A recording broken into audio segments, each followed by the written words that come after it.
We're in the third year of this pandemic, yet Australia still faces shortages of critical medical supplies like rapid antigen tests. Scott Morrison's nearly decade-old Liberal government has failed Australians. Critical medical supplies should be made right here in Australia.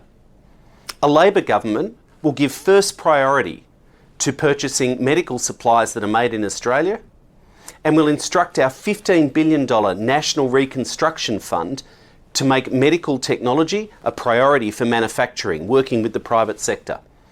But this crisis in manufacturing, the shortage of manufactured goods, hasn't just happened with the pandemic. It's been building for nearly 10 years under Scott Morrison's failing Liberal government. But this didn't just happen overnight. We're in the 9th year of this failing Liberal government, the wasted Morrison decade. Australia now, though, is dead last out of every developed nation in the world.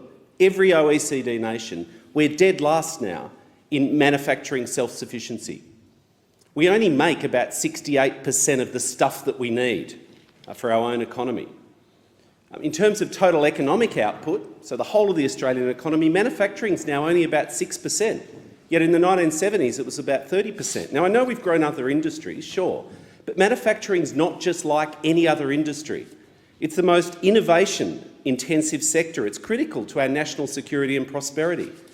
The jobs in manufacturing overall are high quality. They're usually full-time, usually secure and permanent, and they pay above average wages. They're good jobs. And they anchor hundreds of thousands of other jobs in the broader economy through the supply chains. It's hugely important in my electorate of Bruce, the great Dandenong manufacturing precinct. Yet under the Liberals in south-east Melbourne, manufacturing share of our total economy has fallen every year for the last 8 years, now in their 9th year. Now the government pretend to care. They talk about it when they think it's useful for them, but it's all fake. We saw last year the Prime Minister's record on job creation. His centrepiece of his budget, remember the Job Maker scheme?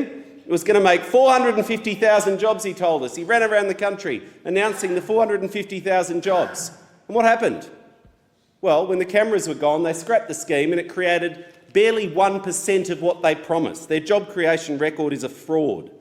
They chased the car industry out of Australia. That's how much they cared about manufacturing, destroying a valuable industry and the supply chain that sat behind it. A Labor government will deliver a future made in Australia, a plan to build back stronger. A $15 billion National Reconstruction Fund to revive Australian manufacturing, partnering with the private sector. Smart policy. The Australian Skills Guarantee to give apprentices, trainees and cadets a chance on government projects, give them a start. The Defence Industry Development Strategy, the National Rail Manufacturing Plan, and now our 10-point Buy Australian plan. $200 billion the Commonwealth Government spends on procurement. We can squeeze more value for small and medium businesses and create more jobs in Australia with a smart Buy Australia policy. Contrast with the government's laissez-faire, let it rip, she'll be right approach.